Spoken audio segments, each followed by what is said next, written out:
आम्ही आज लोणार सरोवराच्या ठिकाणी आहोत आणि लोणार सरोवराचं महत्त्व आपल्या सर्वांना माहितीच आहे।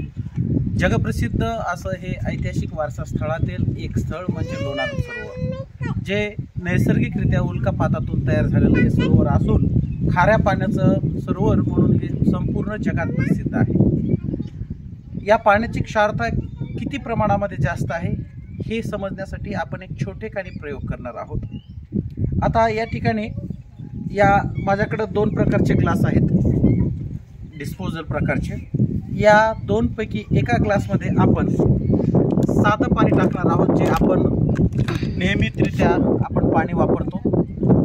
आणि आपण पाहतात माझ्याच पाठीमागं लोणार सरोवर आहे। या लोणार सरोवरातील पाणी खारं आहे।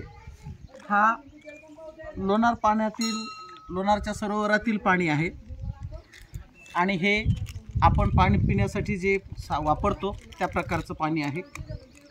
या दोन्ही ग्लासमध्ये आपण जी आपल्या भाजीसाठी खाण्यासाठी जी हळद वापरतात ती हळद टाकूयात।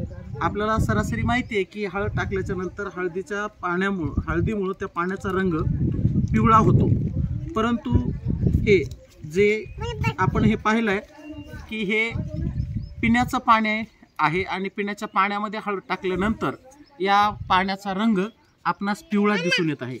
परंतु आता हा जो दुसरा ग्लास आहे, हा दुसरा ग्लास मी माझ्या शेजारी असलेला किंवा मी सरोवराकाठी बसलेला असल्यामुळं सरोवरातील पाणी न भरलेला हा दुसरा ग्लास घेतलेला आहे। आता आपण या पाण्यामध्ये सुद्धा हळद टाकूयात आणि हळद टाकल्याच्या नंतर आपल्या लक्षात येईल की या पाण्याचा रंग पहा आता कशा प्रकारचा होतोय। याला व्यवस्थितरित्या ढवळलं आणि ढवळल्याच्या नंतर आपणास दिसून येत आहे की हे दोन्ही पाणी आहेत। दोन्ही पाण्यामध्ये एकाच पुड्यातली हळद टाकलेली आहे, एकाच पाकेटमधली हळद टाकलेली असून सुद्धा एका ग्लासमधील पाण्याचा रंग आपणास पिवळा दिसून येत आहे, तर दुसऱ्या ग्लासमधील पाण्याचा रंग आपणास लाल झालेला आहे।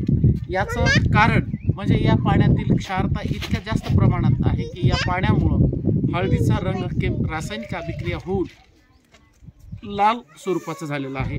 मी कॅमेरामॅनला विनंती करेल की त्यांनी हे अतिशय जवळ आणून हे दाखवण्याचा प्रयत्न करावा।